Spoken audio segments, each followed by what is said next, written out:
Hi, hello, English readers, and welcome to this episode 15 of the podcast Read in English, this live podcast episode. I'm Lydie Bureau, and I am an English teacher in France.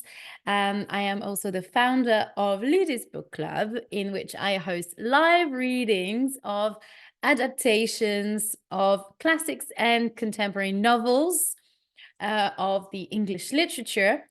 I am delighted to talk to you today about this French book called Je serai le feu. I will be the fire. Hi, welcome.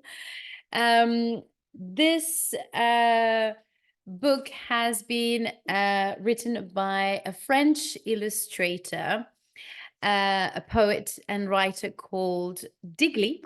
Here, as you can see, it's a beautiful book as an object. I love it. You can see there's so many drawings and illustrations. Look at this, poems. It's a beautiful book just to look at. So Diglee is a French and poet, a poet and a writer, and she published this beautiful bound book named Je serai le feu, I will be the fire. This book is a collection of Diglee's favorite female poets from different parts of the world. So you've got poets from France, Argentina, Germany, Russia, the UK, and the US as well.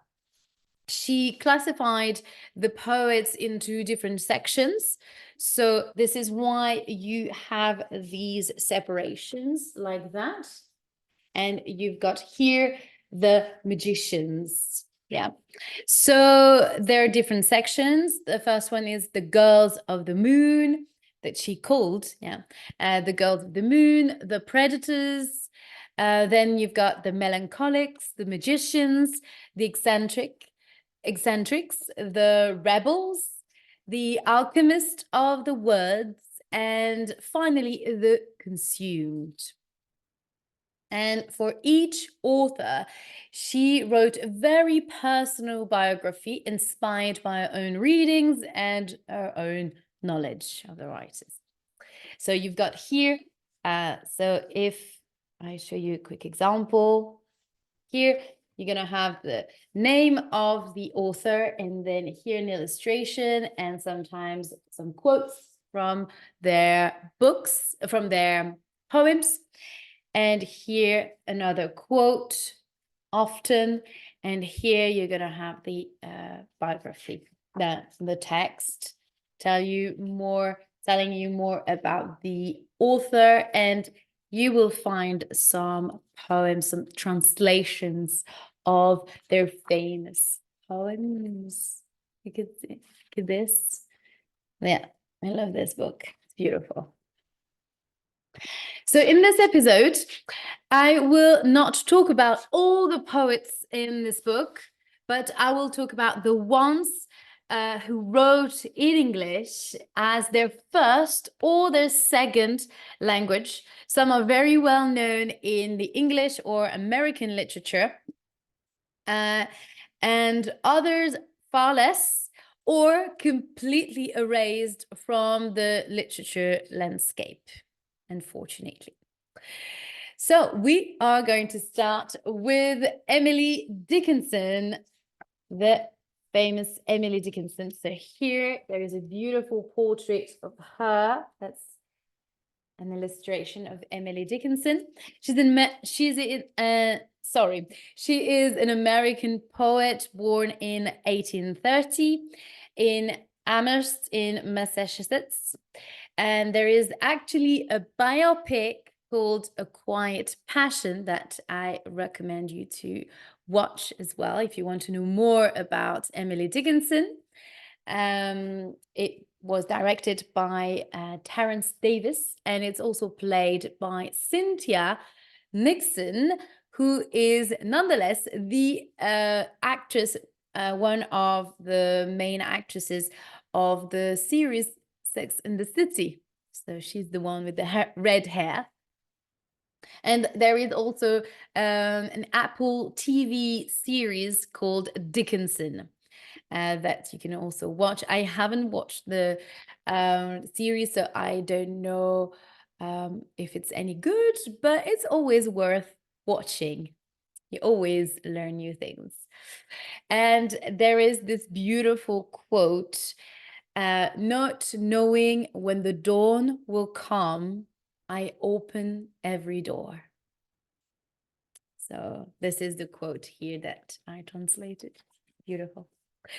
Then we've got page 19, Christina Rossetti. Here is various representations of her. And there is here a little extract of her poem. So she was born in London in the middle of the Victorian era. So from the in the 1830, and she died in 1894. Hello, Etienne, welcome.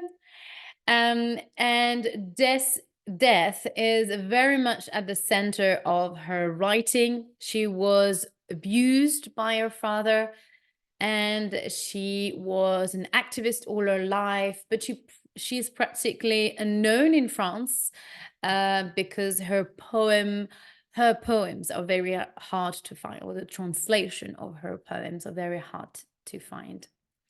So here is an extract of her poem. He did not love me living, but once dead, he pitied me. And very sweet it is to know he still is warm thought. And very sweet it is to know he still is warm thought. I am cold. Very beautiful. Then you've got page 63. Let me check here. Vita Sackville West. Here it is. Look how beautiful the illustration is. She is part of the Predators section. So she was born in England. She was the daughter of a very rich baron. The only person, and she is the only person who ever received twice the Hawthorne Prize. Hawthorne Prize. It's a very prestigious prize in the UK. And she wrote 13 novels, and some actually have been edited by Virginia Woolf, nonetheless. So they were probably friends. And here is a quote that I picked here. There are parts of the quote. She cared not a rap for all the big planets, for Betelgeuse or Aldebaran, and all the big planets cared nothing for her, that small, impertinent charlatan.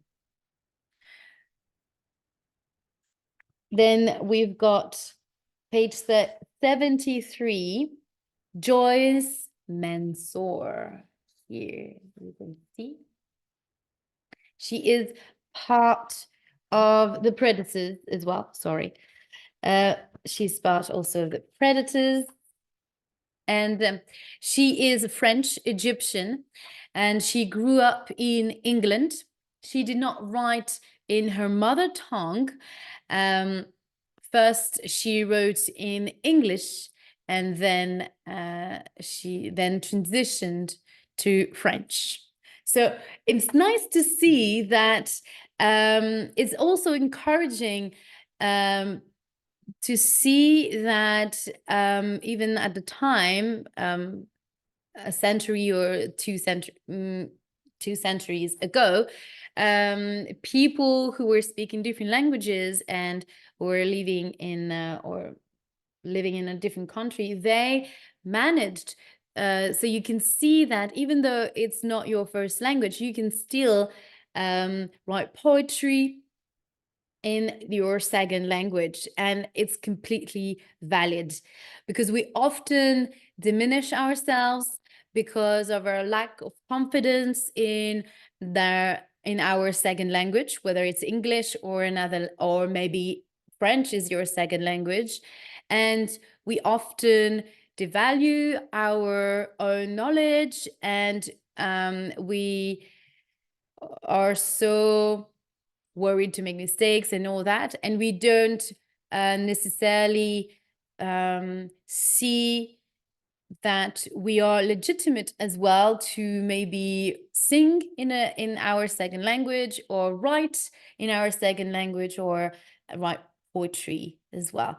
So it's really it, to me, it felt very reassuring and also empowering to see that other women worked in their second language, and that's so great.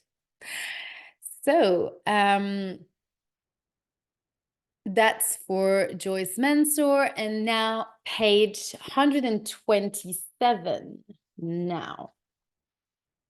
Let's go to that page and let's talk about Hilda Doolittle. Here, this woman, magnificent woman. She is part of the magician poets here. So Hilda Doolittle published her first collection of poems called The Sea Garden at 30, and it's a success. And she was a pioneer of the imagism movement that took place mainly in the US and the UK. And unfortunately, she's not recognized as such. When you look for imagism movement in poetry on internet or on Wikipedia, she's not referred as the pioneer in this movement, but she's just quoted as one of she's only mentioned as one of the poets who took part in this movement, but not really seen as a pioneer. Yeah. And instead, other male poets were, quote, are mentioned as are mentioned before her. So, as many other things. Page 141 now. We are going to find Anais Nin here. Beautiful illustration here. She's also part of the magician section, the poets that Diglee classified as a magician. So Anais Nin was born in 1903 and died in 1977. So she's a poet from the 19th century, and she had a Cuban father, and her mother, sorry, was French Danish. So she wrote House of Incest. She's quite known for this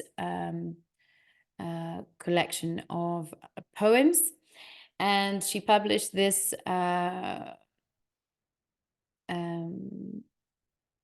book in 1936 as a provocation against her dad, who, as you can understand in the title, House of Incest, who abused her when she was young. And she wrote also in English as her second language. I can't remember where she lived. She probably traveled a lot as well, and with a Cuban father. I think she was born in Paris, but then her parents moved to America. So that's probably one of the reasons why she writes in English. Then we've got page 155 here. Annie's Colts. Here, look at this. Beautiful illustration. And she is also a magician. Yes, loads of magicians. So she was born in 1928 and she is still alive. So she wrote also in her second language, French, in French, so, and left. Yeah, so why did I choose this one? Yeah, it's just to illustrate that you could write in your second language. Yes, yeah, this was a mistake from me. Anyway, she wrote in the second language. It's not English, my mistake here, but it's French. But it's interesting to illustrate here that you can write in second language. Her first language, her mother tongue, was German, but she left it behind, as she described it, as a barbaric language for killing her husband during the Nazi occupation. In 2018, she received the prestigious Goncourt Prize. It's a very how to say, prestigious, prize in France for an entire body of work in poetry. And she is only the third woman to ever receive this prize in 35 years of existence of that prize. So I guess that's one of the reasons probably why I wanted to mention her in this podcast, because it shows how far behind, how much more we need to do in literature and poetry, in the representation of women in poetry and literature. Page 173. I know you're going to love this one. It is none of the she is the famous Patti Smith. Here, look at this wonderful illustration of Patti Smith, who was born in 1946. She is an American writer and singer, as you probably know her. What I didn't know was that she was a poet first. In 2010, she published her iconic memoir entitled Just Kids. And this is it is in this book that I actually discovered that she started her creative career or writing career as a poet and not really as a singer. And there is this beautiful quote: "Beauty alone is not immortal." And then we've got page 179. We've got here the poet Laura Kasishke. Here, beautiful illustration of different topics that she talks about in her novels, in her poems, sorry, and her collection of poems. She was born in 1961, and she is still alive. She was born in Michigan, and she's an American writer, poet, and a teacher as well. I think she actually teaches at the university, no, what's the name of the university? I don't know, Michigan University. Yeah. She's a writing professor at the University of Ann Arbor in Michigan. And she published in 2017, she published a collection of poems called Wild Brides. So this is probably one of the reasons why you can see a bride here. And it's called Wild Brides. And here is a quote here that's been highlighted by Diglee. Fresh out of hell, we nested there in the tree of moons. Yeah, beautiful image here. Then we've got page 215. Here, Mina Loy. Here. Beautiful illustration. Oops, here.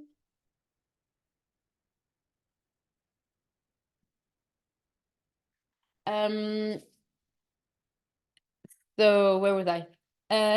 She was born in London in 1882, and she's sorry, I forgot to mention that she is part of the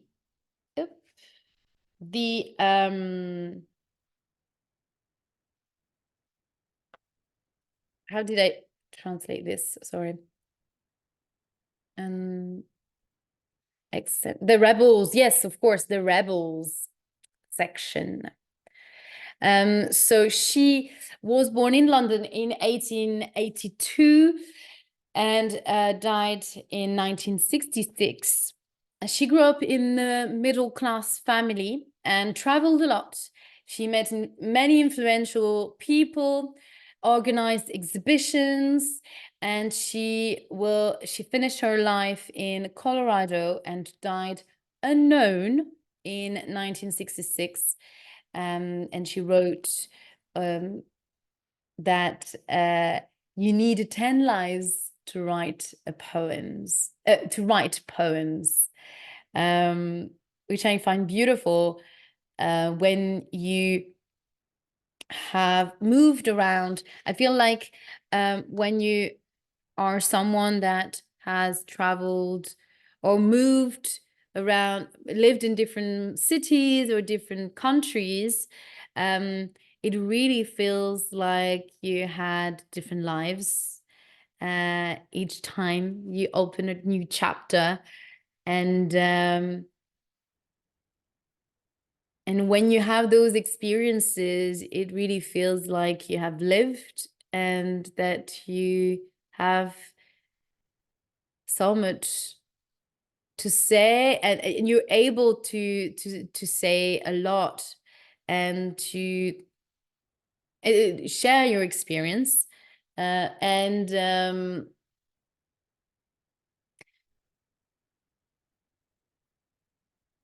it's so enriching that when I don't want to say that because you haven't traveled, you have nothing to say, because you can actually be a writer or a poet writing to everyday life, and just talking about random things, but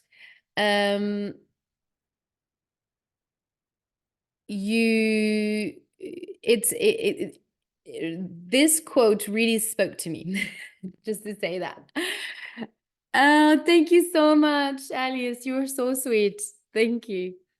I hope you find this live very interesting as well. Tell me. And there is this quote here that you can see, that you can read in the book. I store up madness against you, heavy with your shut flowers, nightmares. Yeah. Then we've got our iconic page 2023.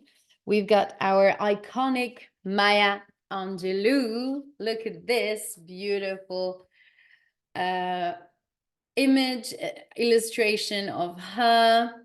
And here you've got an extract of her famous poem, Still I Rise, that I will add the link in the description to find, for you to be able to read the whole poem. It's so beautiful. So Maya Angelou was born in 1928 in California, and she died in 2014. She grew up in Arkansas, that was led by the Ku Klux Klan, the white supremacist organization in America. And her mother's boyfriend abused her. So this region was very much touched, I would say, by racism and discrimination.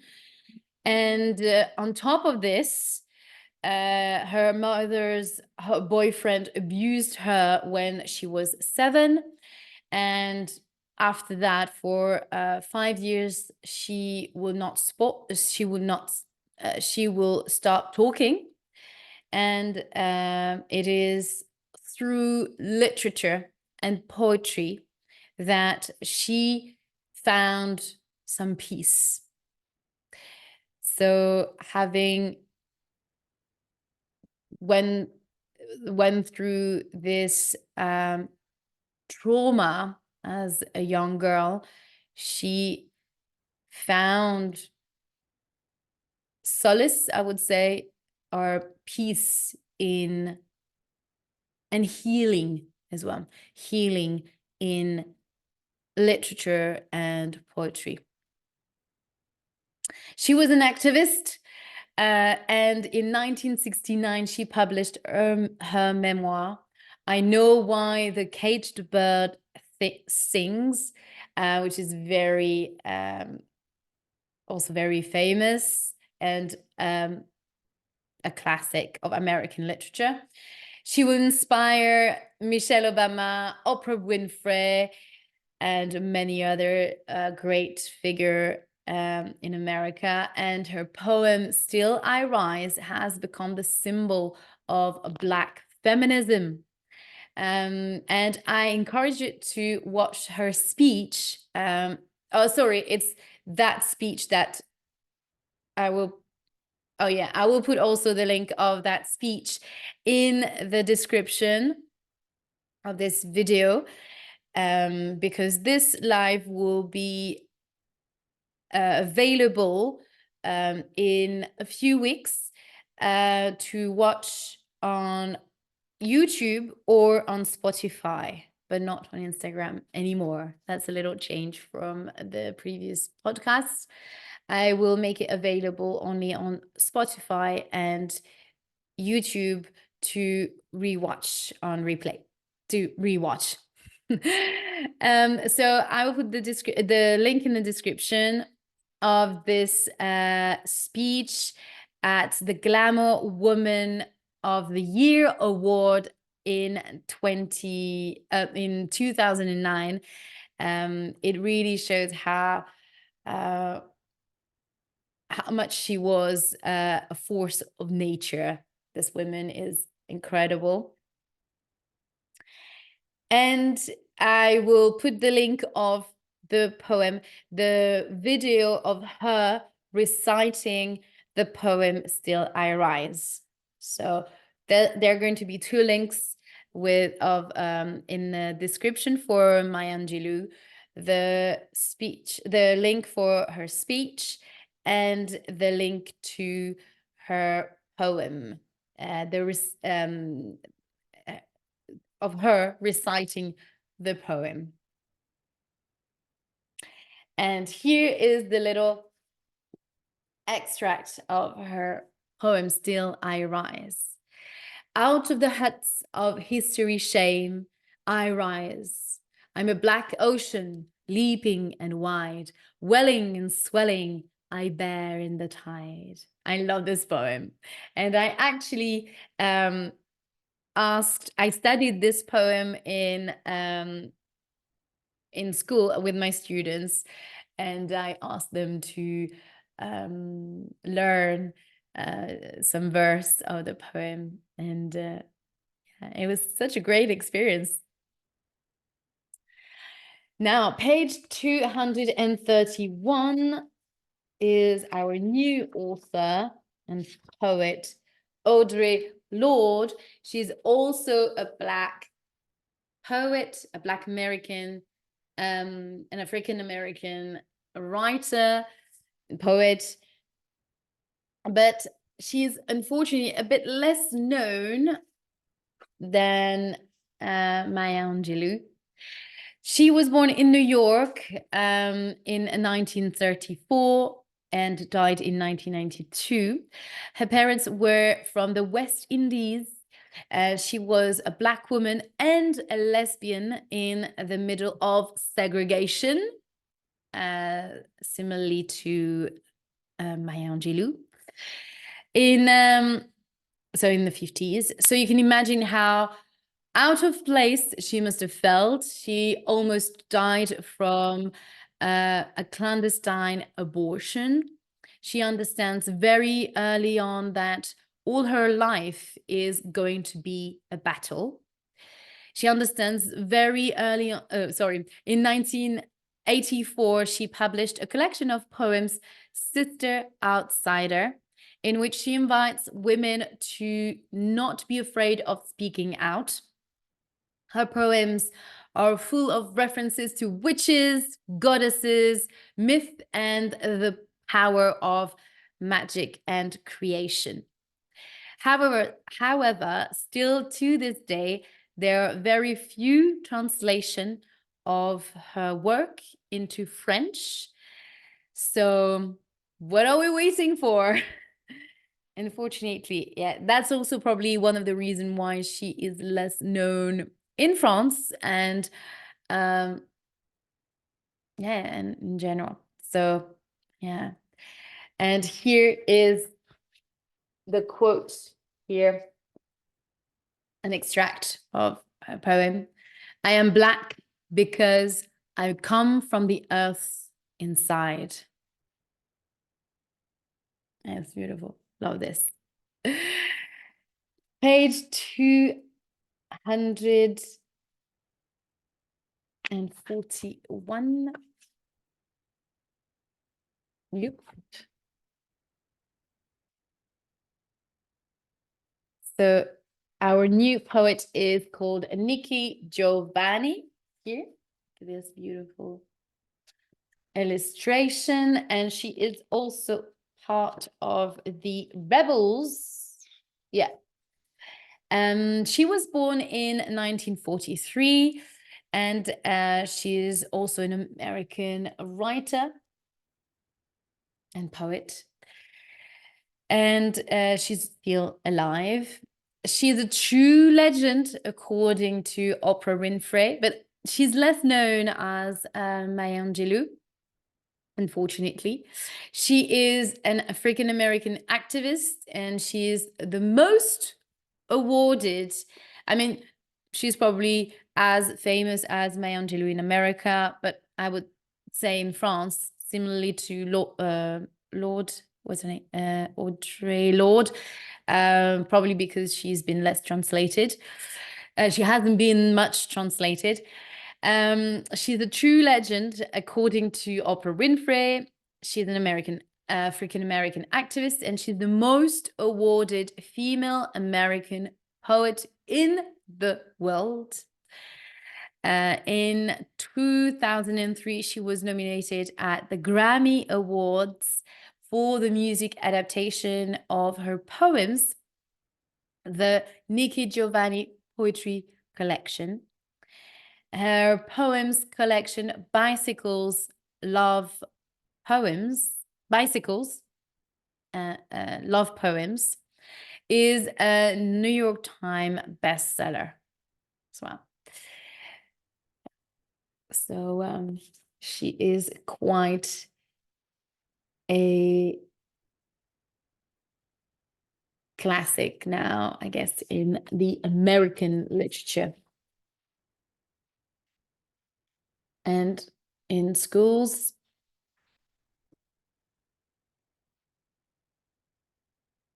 now page 321, and that is going to be our last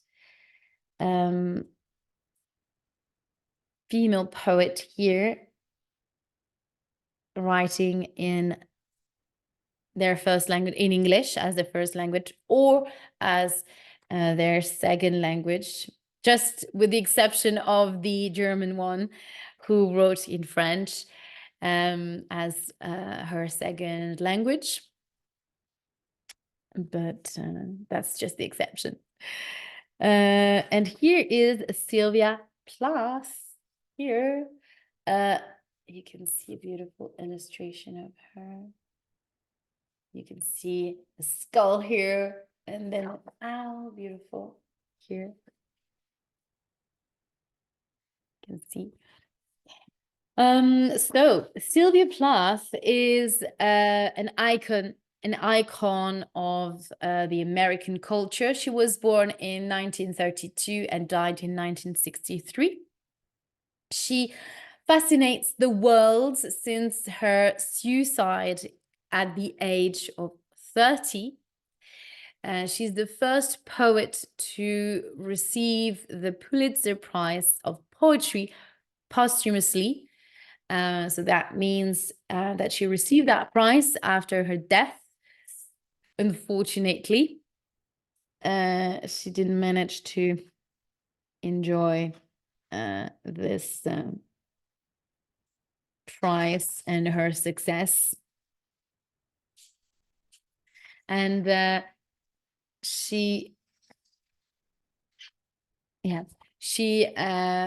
is here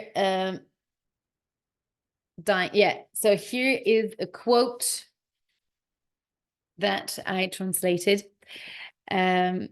because I found it very beautiful. Or I think I found the translation. Yes. Dying is an art like everything else. I do it exceptionally well. Well, it's quite cynical when you understand that when you know that she died pretty young. And it's an extract from Lady Lazarus, which is a collection of poems. Yeah.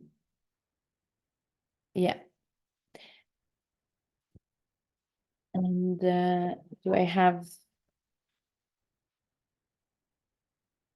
Yeah. So here you've got other translations of her poems. So she is part of the consumed ones. So with the topic of death and with her tormented soul, as she commits suicide at a very young age. And was a very depressed child. I guess her poems are filled with a lot of thoughts on death, and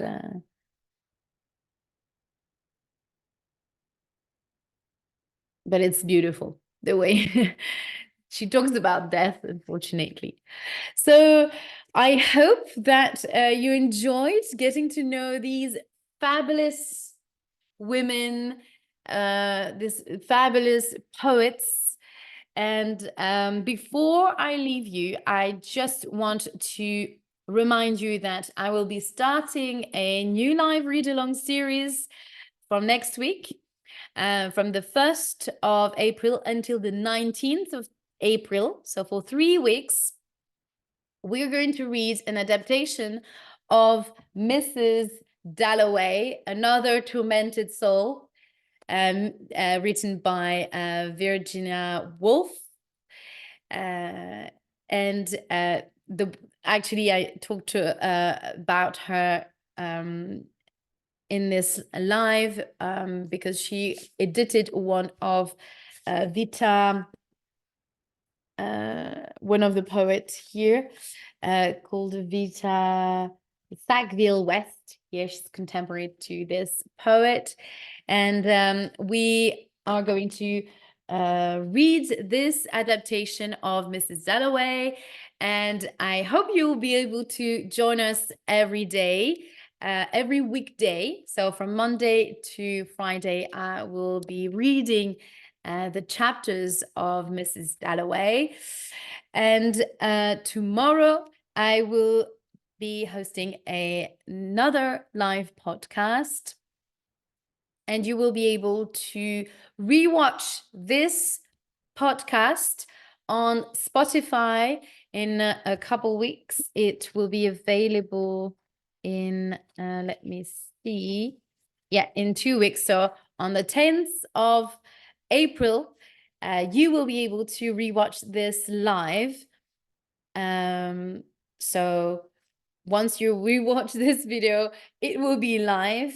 It will be available on Spotify and on YouTube.